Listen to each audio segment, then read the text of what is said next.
Lord, maraming salamat po sa gabing ito. Pinagsama-sama ho ninyo kami upang mag-aral ng iyong salita, Lord God. Kami po ipatnubayan ninyo at gabayan, Lord, upang maintindihan namin ang mensahe ninyo sa amin. Dalangin namin, Lord, na hipuin ho ninyo ang bawat isa. At we also pray for wisdom and knowledge, Lord God. Maraming salamat, Panginoon. Bless po ninyo si Bishop na magbibigay po ng talk sa amin.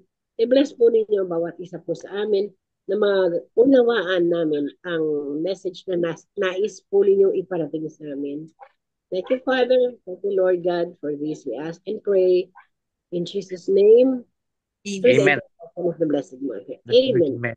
Amen. Amen. Go, Thank you, Ma'am Bishop. Mary.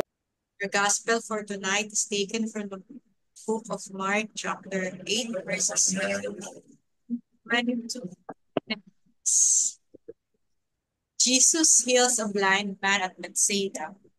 They came to Bethsaida, and some people brought a blind man and begged Jesus to touch him. He took the blind man by the hand and led him to his church. When he had spit on the man's eyes and put his hands on him, Jesus asked, "Do you see anything?" He looked up and said, "I see people. They look like trees walking around." Once more, Jesus put his hands on the man's eyes. Then his eyes were opened. His sight was restored, and he saw everything clearly. Jesus sent him home, saying, "Don't even go to the village." The Gospel of the Lord. Praise to you, Lord Jesus Christ, no? Praise to you, Lord Jesus Christ. Sige, no? So ituloy po natin yung for the past weeks ang laging theme natin yung healing, no? The powerful healing of Jesus na sana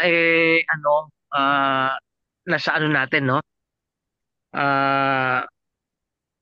Lumalim ang pag-unawa natin sa kanya.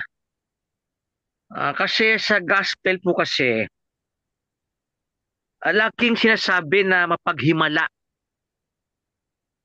ng kagalingan si Jesus. Kaya ang ating Panginoong Jesus, binibigyan po tayo ng physical, emotional, psychological, at spiritual na pagpapagaling, no? Physical, emotional, psychological, and spiritual healing, no? Yung buong pagkatao natin na ayan ang gustong gamutin ng ating Panginoon, no? Kaya nagtatanong siya lagi, no, para yung tao ma-involve sa proseso ng pagkapagaling, no? Ayun ang dahilan. Dahil alam naman ni Jesus, bakit pa siya nagtatanong, no? Nagtatanong siya para ma-involve yung tao, no? Yung buong pagkatao ng tao, no? Kaya nga sa Gospel ni Matthew, chapter 8 to 17, nakalagay po ron, siya rin ang kumuha ng ating mga sakit at nagdala ng ating mga karamdaman, no? Matthew 8:17. Ibig sabihin si Jesus Christ mismo, in a mysterious way, ang lahat ng ating human condition ay kanyang inako na. Halimbawa, yung sakit ni Pope Francis, inako na ni Jesus yan noon pa. Ngayon yung pag-ako natin, participation na lang sa kanyang pag-ako para makayanan natin at madala tayo sa eternal life, no? Even in our death, no, nakalagay po sa letter to the Hebrews, no? Kasi ang tao takot sa kamatayan, nakalagay sa Hebrew 2, no? Chapter 2, no? All his life, takot ang tao sa kamatayan. But Jesus took upon himself the death of every man. Kaya yung ating kamatayan, halimbawa ako mamatay ako someday, inaako na ni Jesus yan in a mysterious way. Para pag dumating yung time na aking kamatayan, hindi na ako matatakot. At dahil bukas ako kay Lord, yung kamatayan ko i-offer ko na sa God, no? Kaya yung yung death mismo, inexperience ni Jesus yan. Ayan po ibig sabihin ng Matthew 8:17, no? Siya rin ang kumuha ng ating mga sakit. He took upon himself all our sicknesses at nagdala ng ating mga karamdaman and all our diseases. No? So, nung naramdaman kong sakit ngayon, kinuha ni Lord yan nung siya'y namatay sa Kalbaryo para makayanan ko no sa pag-handle ko ng aking sickness. No? Kaya purihin ang Panginoon. No? Kasi mga ibang tao nagreklamo. No? Lord, bakit mo inayaan may sakit ako? Kinuha na niyan. In His mysterious plan, all our sicknesses at ating kamatayan ay kinuha ng Panginoon na. No? In His mysterious way, no? Kaya ang tawag dito na pag-usapan natin one time, redemptive suffering, no? Kaya kung meron tayong pagkabalisa, no? If we are worried, we have anxieties, no? Marami tayong anxieties, no? Mga problema sa kalusugan, masamang balita na apektado tayo at ang ating mga minamahal, problemang pinansyal o mga problema sa relasyon, ang salita ng Diyos ay maaaring maging ating mapagkukunan ng supernatural na lakas. No? Ito po yung value ng salita ng Diyos, no? Makakakuha tayo ng supernatural strength sa Word of God. Kaya yung yung laging prayer natin sa Word of God na ito, in particular no sa ngayong gabing ito, magkaroon tayo ng supernatural strength sa ating mga nararamdaman. May pag-uusap natin yung four kinds of healing no sa Catholic Church, no? Kaya gusto pa rin ni Jesus sa ating kahit na may karamdaman tayo ng ating buhay ay maging isang buhay na masagana at ganap. John 10:10, no? I have come that you may have life and have it more abundantly. So despite all our problems, despite all of our sicknesses, gusto ni Lord na magkaroon tayo ng isang buhay na ganap at masaya. Kaya ang hinaharap natin because of this, we face our future na puno ng pangako at pag-asa. No? So kahit na may sakit na ako, marami na akong sakit eh. Yung future ko ba malabo na, madilim na ba? Hindi. Puno pa rin ng pananabik at pag-asa. Bakit? Meron akong supernatural strength coming from the Lord sa aking naramdamang mga sakit, no? Kasi ang tendency po kasi pag may sakit tayo, ang tingin natin sa future malabo na. At nagiging helpless na tayo. Nagiging hopeless, no? Kaya nga ang team ngayon for the whole year, na Jubilee Year of Hope, kung mapansin nyo sa mga sermon ng mga pari ngayon, throughout the year, ang topic po niyan ay tungkol sa hope. At ay nagagawa ng salita ng Diyos, ay nagagawa ni Jesus, no? Jesus is our hope. Kaya in spite of all our sicknesses, no? In spite of our mga difficulties, ang buhay ay puno pa rin ng pangako at pag-asa. Ayan po ang message niya, no? Kaya binibigyan tayo ng pampatibay loob. Ayan ang mga bibigyan ni Lord sa atin, pampatibay loob, lakas, kaginhawaan, sapagkat nakatuon tayo sa kapangyarihan ng Diyos na nagpapagaling. Ayun po yun. Kapag nakatuon ang ating pananaw sa Diyos na nagpapagaling, nagkakaroon tayo ng tibay ng loob, lakas, at kaginhawaan, no? Kaya pag nanalangin tayo, no? Mamaya mananalangin tayo for healing, no? May malaking pagtitiwala at kumpiyansa tayo. Batay sa kabutihan at walang katapusan ng pagkabukas palad ng Diyos at sa mga pangako ni Kristo.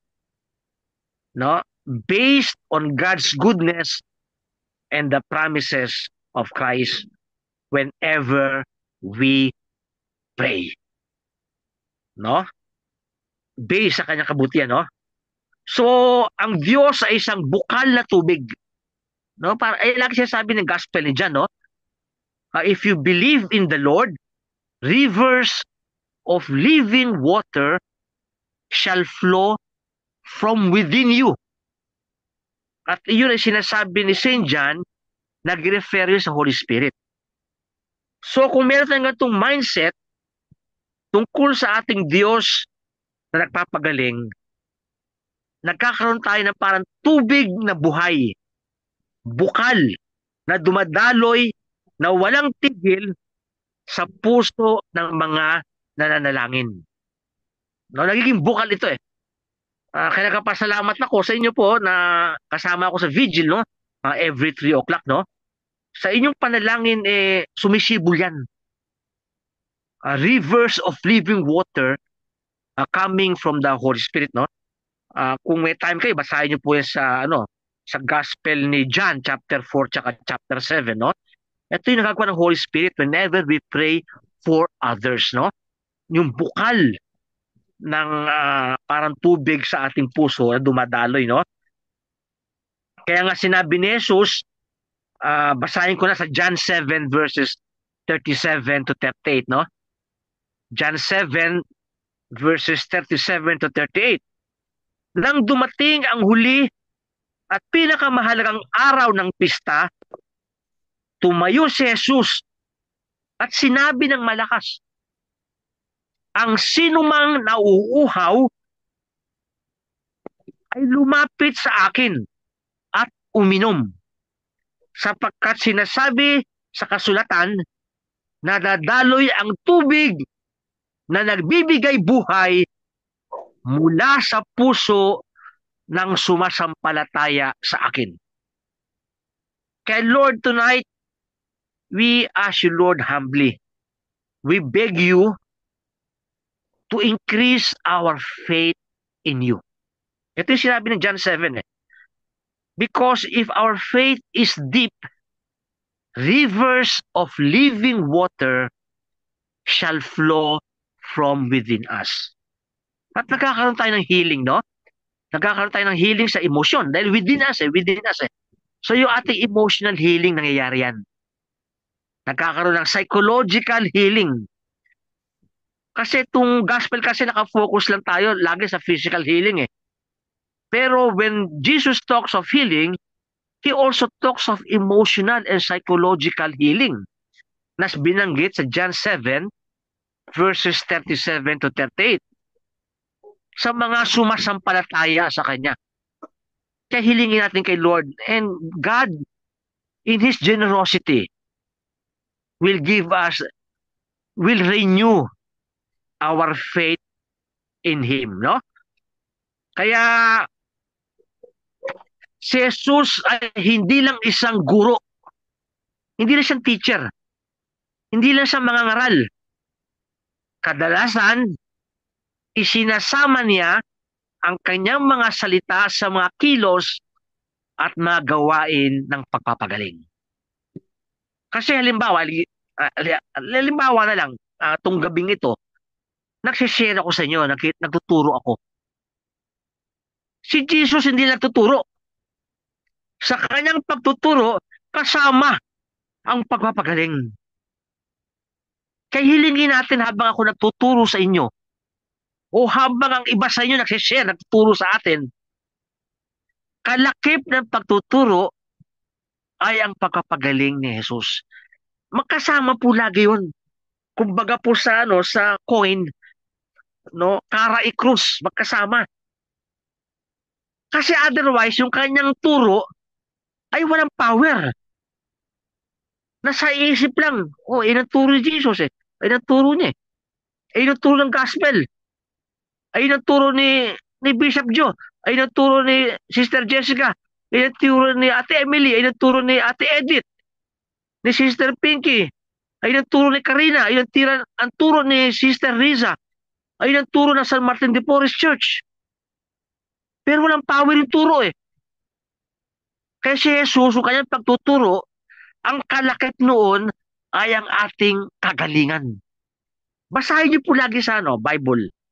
Kaya napakaganda po ng gospel. Kaya ang Catholic Church, ang spiritual life niya, ang kanyang meditation, mostly based on the gospel. Kasi they are the very words of Jesus who is God. No, they are the very words of our God and they have power. No, what He says, He effects, He does. Naipaliwanag ko sa inyo before, no, yung Hebrew word yan, dabar. Let there be light and there was light. No, dabar sa Hebrew word. So kung ano ang sinasabi ni Jesus dahil sa Diyos ay nangyayari. At nangyayari yan sa kanyang takdang oras at sa ating pananampalataya na sinabi ni John 7 verses 37 to 38, dadaloy ang tubig na nagbibigay buhay mula sa puso ng sumasampalataya sa akin. Kaya tuwing Wednesday po, kambal po yan. Nag-aaral tayo at the same time si Jesus ay pinapagaling tayo. Maaring sa physical, sa emotional, sa spiritual, tsaka psychological. Ayan ang four types of healing, no? Talakayin ko konti mamaya pa yan, no? Medyo mahaba-haba, no? Kaya ang Kristiyanong komunidad, halimbawa, Christ Family Prayer Group, si Brother Adrian and Sister Karina Community, Armor of Faith Prayer Community, San Martin de Porres Church. Ang ating komunidad ay kailangang maging isang pagpapagaling at pakikipagkasundo sa mga buhay ng mga tao. Mabigat po yung sinabi ni Jesus dito, no? Yung ating community, nagiging community of healing and reconciliation. Kasi nakadama tayo ng turo ni Jesus, nakadama tayo ng kagalingan ni Jesus sa physical, emotional, psychological, spiritual. Ang effect po niyan sa ating community na. Yung ating community becomes a healing community. Our community becomes a reconciling community. Kita nyo, isang community ni Ate Emily, they become a praying community. Praying for healing. Ayun po dapat ang ating community. Nagiging healing community. At nagiging source of reconciliation. No? Kaya sa panalangin natin para sa ating kagalingan, malugod nating ipinapahayag ang mabuting balita ng tapat at matibay ng pag-ibig ng Diyos, ang kapangyarihan ni Jesus at ang impluwensya ng Espiritu Santo. Trinitarian. Kaya sinabi ni Jesus, go to the whole world and preach the gospel to all nations. Baptize them in the name of the Father and of the Son and of the Holy Spirit and teach them to obey everything I have told you. Kaya tayo nag-aaral what Jesus has told us. And the promise of Jesus, I am with you always until the end of time. No? So ito po yung kaya good news no, the healing of Jesus, no? Kaya ipapanalangin natin mamaya, no? Medyo mahaba-haba ang prayer mamayang konti for healing, no? Para pag na-heal tayo, our community becomes a healing community, no? Ayun ang patotoo natin, ayun ang witnessing natin. No, to other people we become healing. When they come to us, they ask for our advice, o gumagaling sila. O when they ask for prayers, their prayers are answered. So we do our work, our apostolate, no? Because the Lord has taught us and the Lord has healed us, and we in turn become healing communities and reconciling communities, no? Kaya medyo mahaba-haba yung notes ko rito, no? Kasi gumawa ako ng notes dito tungkol sa healing lang, no? Ito po, no?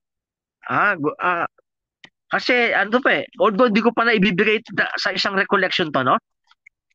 Pero ano bang kahalagahan ng healing, ng papagaling, no? Ano bang kahalagahan, no? Kailangan natin ng kagalingan kahit man lamang sa pangkaisipan. Kasi tayo mga Kristiyano, no? Tayo ay nag-apostolate. dapat po meron tayong basic healing. Even in our mind, magkaroon tayo ng healing. No, kasi you cannot do apostolate work pag wala tayong psychological healing. Kasi you are announcing the good news of the Lord. Eh kung ang kaisipan mo minsan ay walang ay hindi pa gumagaling, eh kailangan ng kagalingan yan. At mamaya sabihin ko maraming ways ng kagalingan ni Lord, no? Immediate, gradual, through medicine, and there is no more healing, no? Sa mga physical, no? Mamaya po konting mamaya. Pero mahalaga po kasi magkaroon tayo ng psychological at spiritual healing, no? If we want to continue our work. Kasi itong ginagawa po natin, work to eh. No? Work to, the work of the Lord, no? Kaya meron isang congregation, ang tawag ay Opus Dei, the work of God, no? When we do the work of God, at least we are healed psychologically and spiritually. No? So at least ayun dapat. Ayun ang minimum, no? Psychological at spiritual healing. Yung mga physical healing pwede ibigay ni Lord, bisan hindi, no? Pero we can still work as long as we are spiritually and psychologically healed, no? Ang spiritual na paglago ay nangangailangan ng pag-alis sa maraming sagabal o balakid na nakaugat sa alaala, pagkatao, disposisyon, at spiritual na kalagayan. Ano po ang ibig ko sabihin nito? For our spiritual growth, kailangan wala po yung mga obstacles. Yung mga obstacles na yan ay minsan nakaugat sa mga alaala, sa mga memories natin. O sa ating pagkatao mismo. O ang ating disposisyon. Nakaugat yun eh. Kaya kailangan ma-heal yun. No? Ayun ipipray natin kay Lord. Kasi God wants us to be whole spiritually and psychologically, no? Ngayon, minsan may mga balakid to, mga obstacles. At yung mga obstacles na yan, rooted, nakaugat sa ating pagkatao, sa ating disposisyon, at sa ating mga alaala. Ayun tinatawag natin mga painful memories na kailangan ng inner healing. Minsan na-heal na, pero babalatan naman sa Satanas. Lagi niya ibinabalik yun.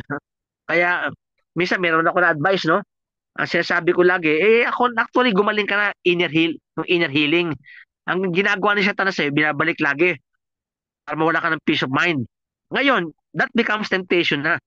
You overcome that, you get merits para malaki ang increase mo, ang reward mo sa heaven, no? So, maaaring gumaling na tayo sa our painful memories sa nakaraan, pero ang demonyo, mautak yan eh. Ang demonyo, binabalik uli niya para magkasakit ka uli sa mga alaala mo. No? Kaya yung spiritual growth natin, hinihil ni Lord yung ating mga memories, yung ating karakter, yung pagkatao natin, at ating disposisyon. Hinihil niya yan. Ngayon, mabalik uli, temptation na yan. To overcome para marami tayong merits, no? Kaya ang pagpapagaling ng kalooban, yung inner healing, ay mahalaga upang dumaloy sa atin ang mapagpagaling ng kapangyarihan ng Diyos, no? So spiritual healing is important, psychological healing is important so that the grace of God, the healing grace of God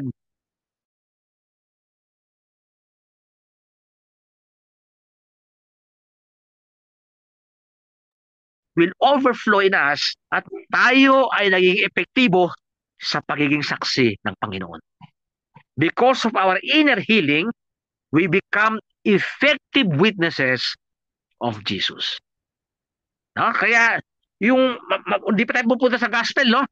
Binibigyan ko mo kayo ng overall view of healing, no? Bago tayo mag-zero in sa gospel, no? Although gospel naman, very basic ang message lang, no? Ito na tayo. Kinds of healing. Ito po yung Catholic view, no? Catholic view of healing, no?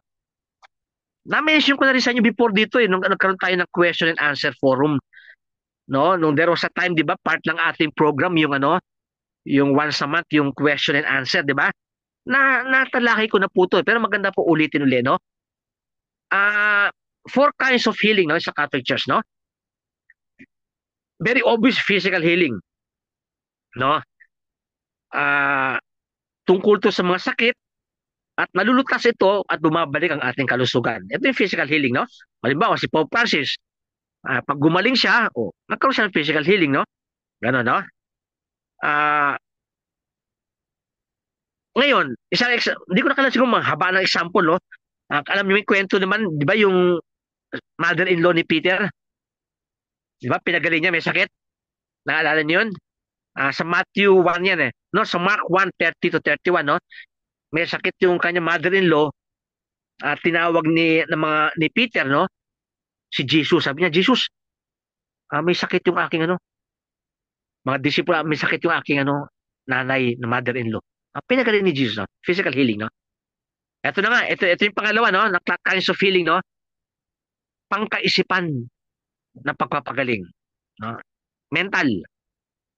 Ito ay nauukol sa emosyon o pangkaisipang problema na karaniwan ay kaugnay sa malungkot na alaala. Kapag may malungkot tayong alaala, kailangan ma-heal ni Lord yan. Halimbawa ako, isang malungkot na alaala ko, namatay yung mama ko, namatay yung papa ko. Lalo na yung mama ko, no? Papahil ko kay Lord yun.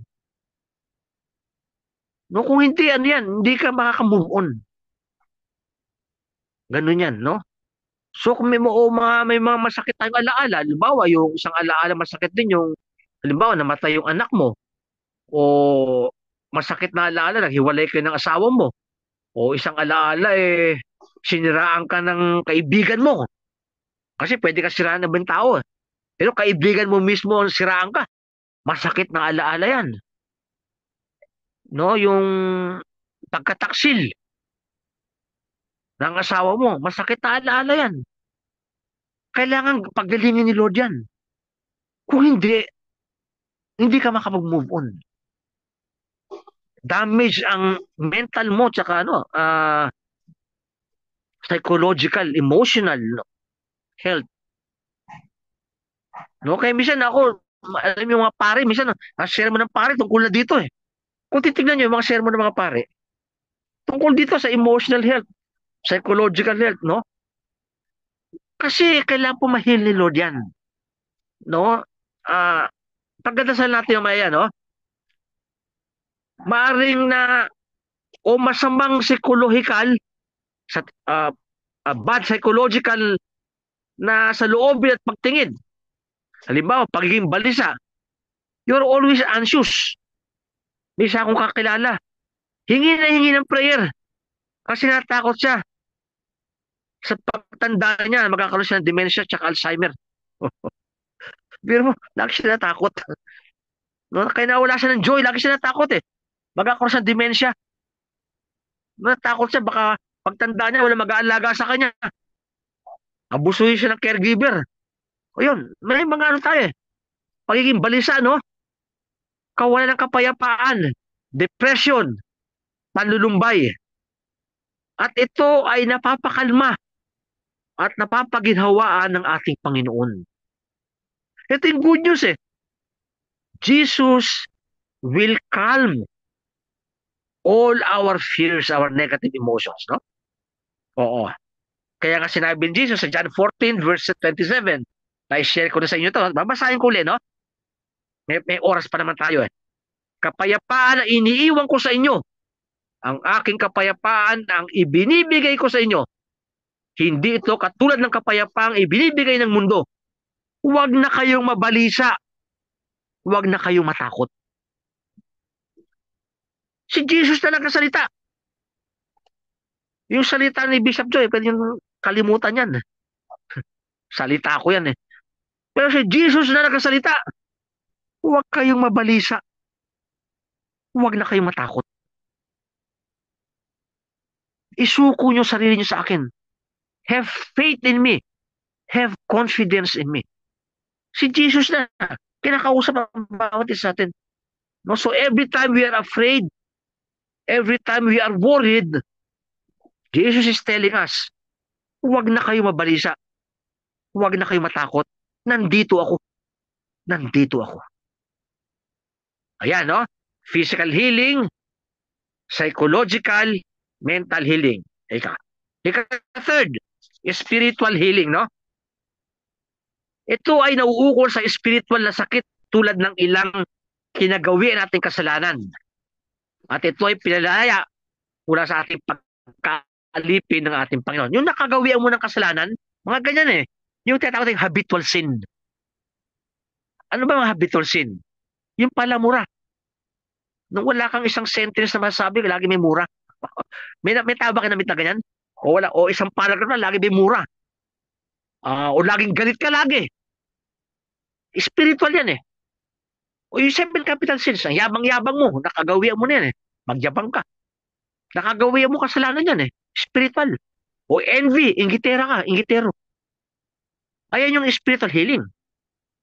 Yung avarice, yung masyado kang greedy. Nakagawian mo yan eh. Oh, marami sa ating mga tumatakbo ngayon mga sa eleksyon. Ang habitual sin lang, greed. Kailangan spiritual healing. Alam mo si Jesus, kahit na mayroong habitual sin, sinabi niya sa John 8:11, yung the woman caught in adultery. Kasi habitual sin ng babae, makiapid eh. At doon siya kumikita eh. Alam mo sinabi ni Jesus, hindi rin kita hahatulan. Umuwi ka na. At mula ngayon, ayaw ka nang gumawa ng kasalanan. Papalayaan ka ni Jesus sa iyong spiritual illness. So kung ano man ang mga kasalanan na kagawian natin, no? Mga nabanggit ko na pride, envy, avarice, lust, gluttony, anger, sloth, no? Pilgas, no? Sloth yung laziness, no? Tamad ka sa spiritual na bagay. Eh, mapagalingan ka ni Lord dyan. Tamad ka magdasal. Tamad ka magsimba. Tamad ka mangumpisal. Tamad ka mag-visit sa Blessed Sacrament.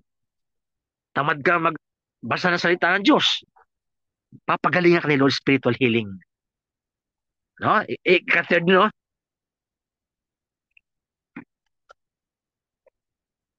Yung physical, na-mention ko na, no? 4, no? Okay. Okay. Ang tagal ng pagkapagaling. Gaano kabilis o katagal ang pagkapagaling? O yan. Una, mayroong instant healing. Marami sa gospel instant healing. Kung mayroong instant noodles, instant coffee, ito instant healing. Pag sinabi ni Jesus, magaling agad, no? Okay. Ang pagkapagaling ay maaaring saglit o madali. Madali lang, instant. Halimbawa, sa Mark 1 chapter verses 40 to 42, no? Yung taong may ketong, isang taong may keto ang lumapit kay Jesus. Lumod ito at ang makaawa. Kung nais po ninyo ako inyong mapapagaling at mapagagawang malinis. Nahabag si Jesus sa ketongin. Kaya't hinawakan niya at sinabi, oo, nais ko. Gumaling ka.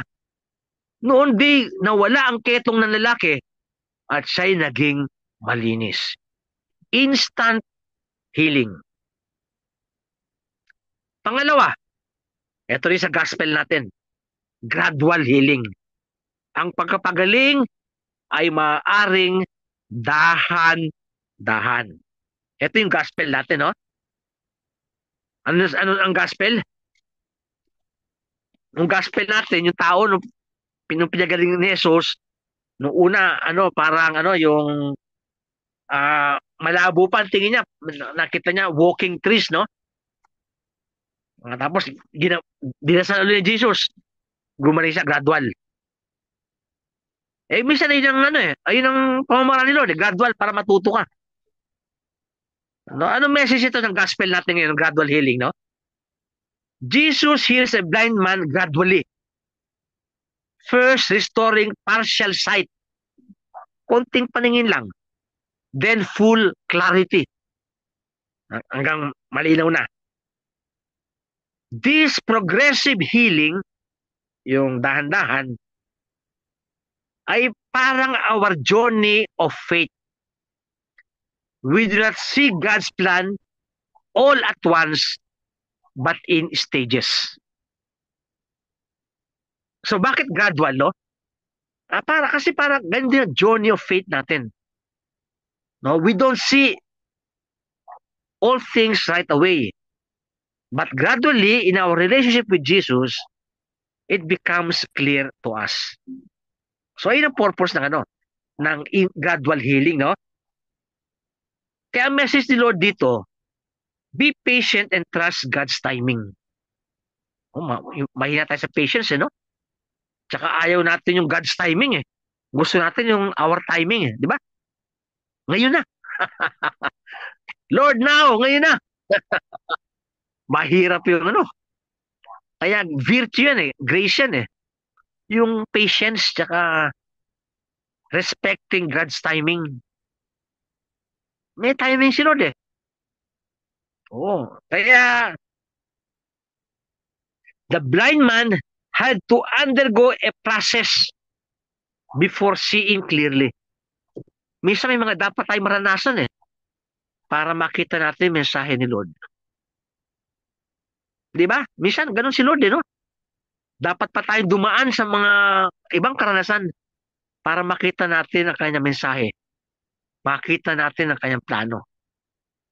Minsan, para maging humble tayo, may mga karanasan tayo pinapayagan ni Lord para maging humble tayo, para maging dependent tayo sa Kanya. No? Pinapayagan ni Lord yun para ma-develop yung ating virtues of patience and respecting God's timing, no? Kaya, this reminds us that faith often involves waiting. Nakapaghihintay tayo. Trusting that God is leading us toward clarity. May faith tayo ganun, eh. Alam ko, Lord, di ba may kasabihan tayo, di ba? There is light at the end of the tunnel, di ba? Meron liwanag sa dulo ng tunnel. At alam natin liwanag na yun, si Jesus. Pero nung good news, si Jesus mismo pumasok sa ating tunnel para samahan tayo to the end of the tunnel. No? We have to have that faith, no? We also pray for that, no?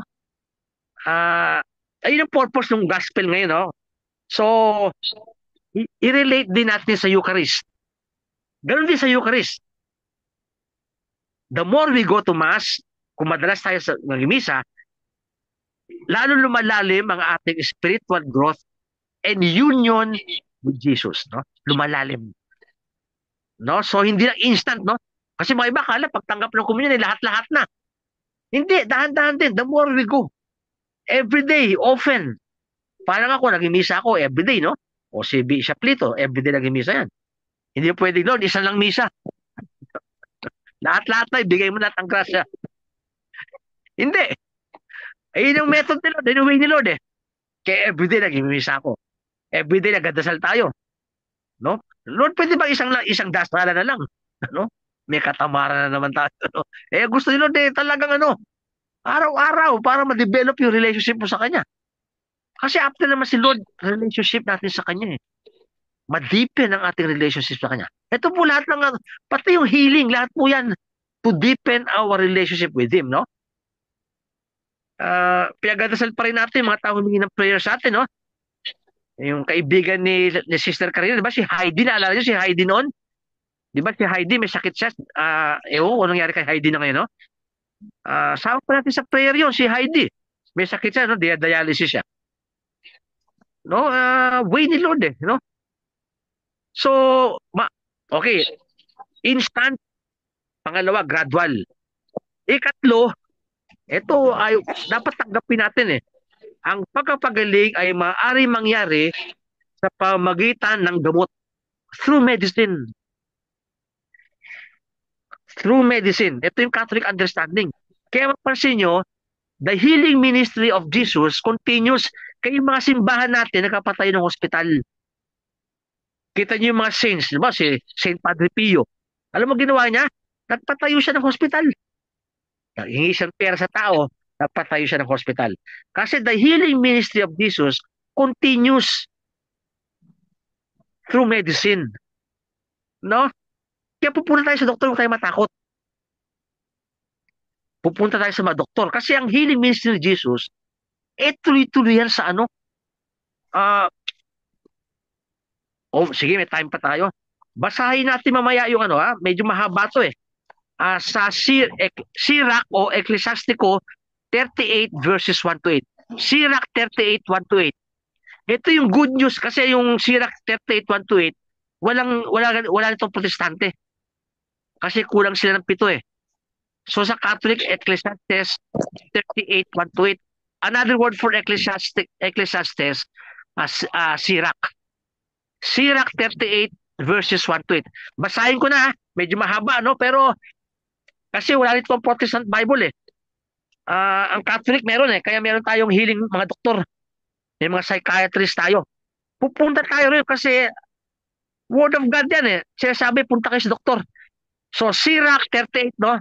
Verses 1 to 8. Mga iba translation kay Sirach, Ecclesiastes, no? Okay, babasahin ko po Okay, medyo mahaba. Igalang mo ang manggagamot ng marapat sa kanyang katungkulan, sapagkat ang Panginoon din ang nagtakda ng tungkuling iyan. So, ginamit ni Lord ang mga doktor, no? Ang karunungan ng manggagamot ay mula sa kataas-taasang Diyos at ginagantimpalaan siya pati ng mga hari.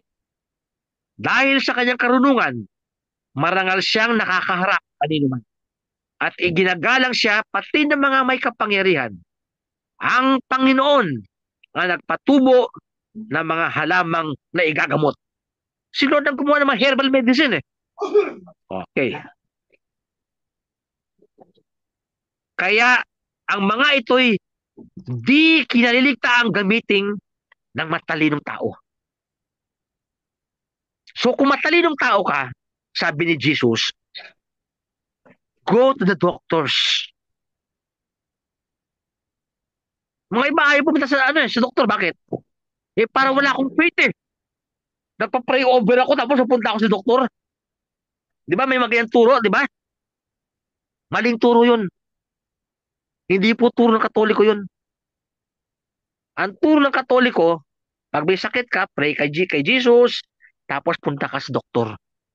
Halimbawa ako, may lagnat ako. Ano gagawin ko? Jesus, may lagnat ako, heal me. Tapos, inom ako ng paracetamol.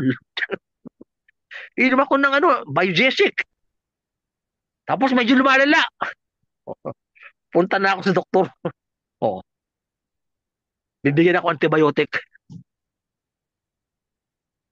Ayan ang turo ng Katoliko. Hindi yung nagdasal ka tapos di ka lang punta ng doktor. Hindi po pwede yan. Depressed ka, lagi ako na-depress.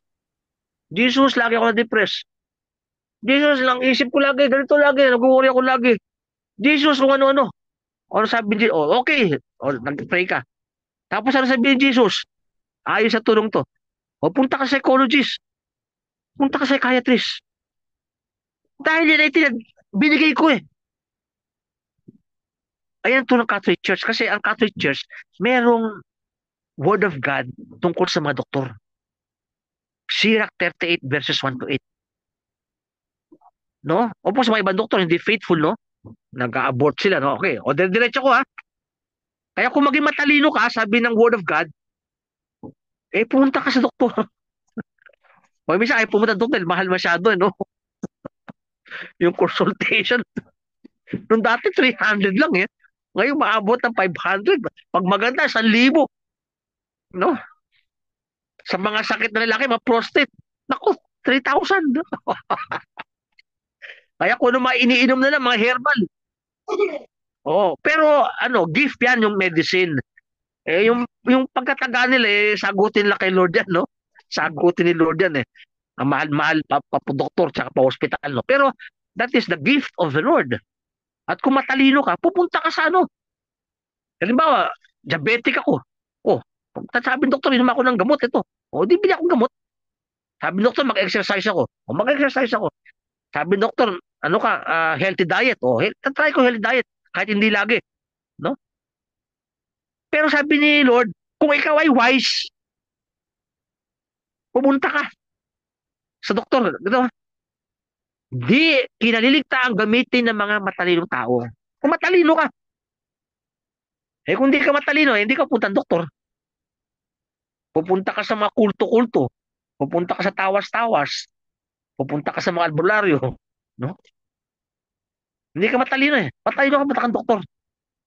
Of course, dasal ka kay Lord. Bigyan ka ng pera no, para pambayad sa consultation fee. No? Okay. Hindi ba't minsan ang tubig na mapait ay naging tubig na inumin sa pamamagitan ng isang pirasong kahoy upang makilala ang kapangyarihan ng Panginoon. Totoo, di ba? Yung medicine mapait, di ba? Mapait yan eh, minsan eh. Oh. Kaya yung mga bata, nilalagyan ng ano, sugar para matamis yung gamot nila. Pero mapait yan eh. Pero nagiging instrument, nakalagay ito ha, upang makilala ang kapangyarihan ng Panginoon. Kaya may capsule eh, para hindi mapait. Pero sa capsule na yan, sa medicine na yan, mapapakita ang kapangyarihan ng Panginoon. Puri ng Diyos. Pinapakita ni Lord eh. Lord, may sakit ako, gamutin mo ako. O sabi Lord, sige, gagamutin kita. Bilang ang paraan ko, pumunta ka sa doktor. Kasi gusto natin instant, gusto natin gradual na ano na miracle na hindi mo punta doktor. Pero ang usually, ang gusto ni Lord, pumunta ka sa doktor. Diba, may sakit siya, no? Si Ate Emily, hindi makahinga. Oh, pupunta ang doktor yan. Pinagdadasal natin si Ate Emily. Pero pupunta sa ospital. Para doon makikita ang kapangyarihan ng Panginoon. Through medicine, makita ang power ni Lord. No? Okay. O basahin nyo Ecclesiastes o Sirach 38, verse 1 to. O tutuloy ko pa. May mga taong pinagkalooban ng tanging karunungan. Binigyan sila ni Lord ng talent eh. Upang magamit nila ang mga kahangang-hangang bagay na nilikha ng Diyos. Binigyan sila ng talent ni Lord para ma-discover nila ang power ng mga nilikha ni Lord, mga medicines, mga plants. Kay Lord din eh. Sa gayoy, papupurihan siya ng lahat ng tao. Itong kulang eh. Galing ka sa hospital. Ako, galing ako sa hospital. Inoperahan ako sa aking gallbladder. Dapat pagkatapos ko sa hospital, o kahit na sa hospital ako, pinupuri ko si Lord dapat. Thank you, Lord. Sa pamamagitan ng hospital, ako'y pinagaling mo. Nakalagay ho, sa gayoy, papupurihan siya ng lahat ng tao. Pag galing ka sa doktor at nirestahan ka ng gamot, puri ng Panginoon. Hindi malungkot. Bakit?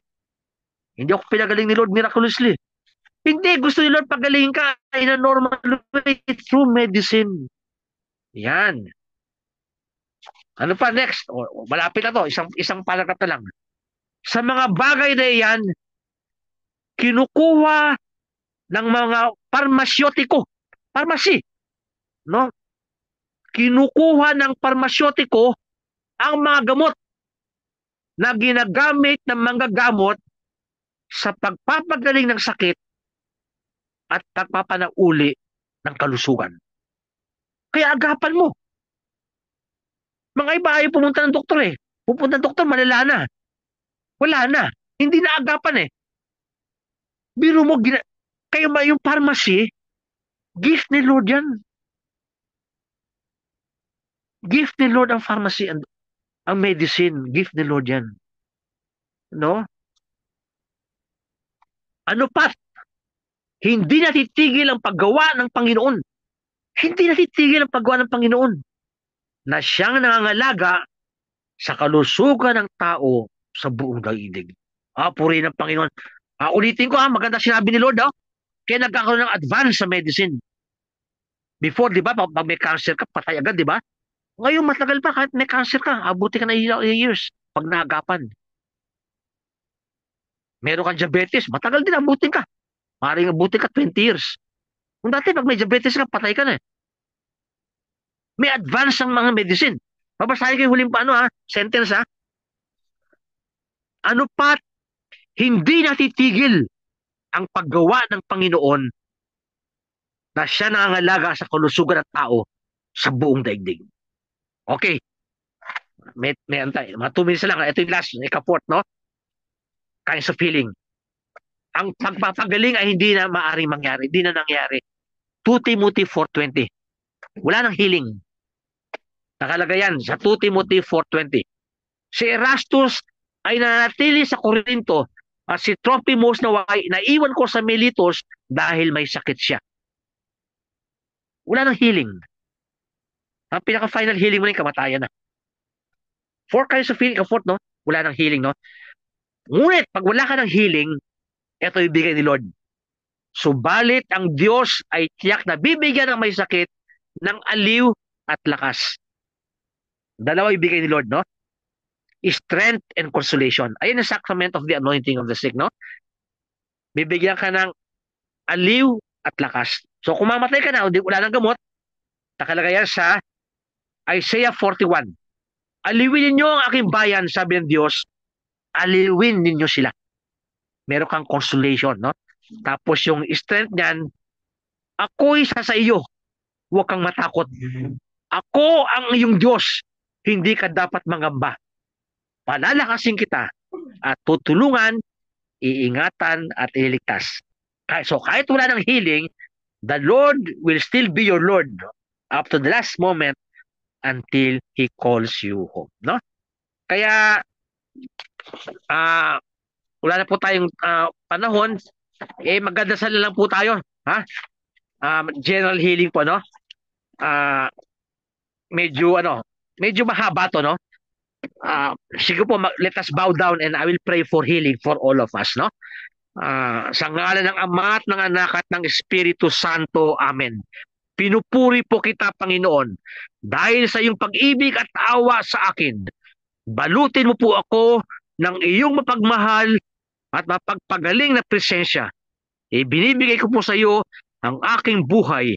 Ikaw po ang aking lakas, ang aking tanggulan, ang aking pag-asa at aking kagalingan. Hangad mo po na pagilingin ako, una sa lahat, ang aking kasalanan. Nagbabalik loob po ako sa iyo. Bukas po ang aking puso na tanggapin ang kagalingan ng aking kaluluwa. Palayain mo po ako sa personal kong kasalanan at sa mga epekto ng salang orihinal, tulad ng kahinaan ng kalooban, mga maling kaisipan, physical, emotional at psikolohal na pagkakasakit. Kawalang kaalaman sa espiritual na buhay at sa mga balisang damdamin. Palayain mo po ako sa sakit na nakakaapekto sa aking pagkatao upang magkaroon ako ng bagong malay, ng bagong buhay na kung saan ay mayroon akong ugnayan ng pag-ibig at pakikiisa sa iyo. Naparito po kayo upang ipahayag sa salita at isagawa ang kaligtasan ko. Maraming salamat po, Panginoon. Panginoon, pinapatawad ko po ang lahat na nagdulot ng sama ng loob sa akin. Ayoko nang kumapit sa sama ng loob dahil ito ay magdudulot ng tanikala sa aspetong espiritual, emotional, at kung minsan ay maging sa physical. Panginoon, ibinabatay ko po ang aking buhay sa iyo. Sa ganitong pamamaraan ay aking makakaya at mapagtatagumpayan ang mga hirap ko sa buhay. Patibayin po ninyo ang aking panampalataya upang magtiwala ako sa iyong kapangyarihan. Kinikilala ko po, Panginoon, na ikaw ang pinagmumula ng kapangyarihan upang ako ay mabuhay na nagtitiwala sa iyong kahandaan na kumilos sa aking buhay. Hinihiling at inaangkin ko po ang handog mong panampalataya upang ako ay magtiwala at may tatag ang aking buhay sa iyo sa bawat araw. Amen. Panginoon, itinataas ko po ang aking kapatid na si Karina, si Sister Karina, si Ate Emily, si Min, Sister Min, si Pinky, si Sister Risa, si Sister Jessica, si Ate Edith, ang Armor of Faith Prayer Group, ang San Martin de Porres Church, ang Christ Family Prayer Group. Panginoon, si Brother Egay, si Brother John, at lahat po kami mga karamdaman, itinataas po namin ito sa ngalan ni Jesus ng aming Panginoon ang Diyos, ang aming tagapagpagaling. Amen. Amen. Yo, ang Panginoon at sumayin nyo rin. Pagpalain kayo ng makapangyarihan Diyos, Ama, Anak, at Espiritu Santo. Amen. Amen. God bless po. God bless po. Lord, I'll continue praying for you kasi ganyan po nagdadasal tayo. We keep on praying for one another katulad ng ginagawa ni Ate Emily. At kayo po ay kasama ko lagi sa misa every time ako po ay nag-celebrate ng Holy Mass. Marami sa lahat po ito ay kagagawa ng ating Panginoon upang tayo magkaroon ng kagalingan, physical, emotional, spiritual, psychological, no? Amen. Thank you, Lord. God Thank bless you, po. Bishop. Oo, God God bless. bless you. Okay. God bless po sa inyo lahat, ha? Sige po. Puri ng Panginoon.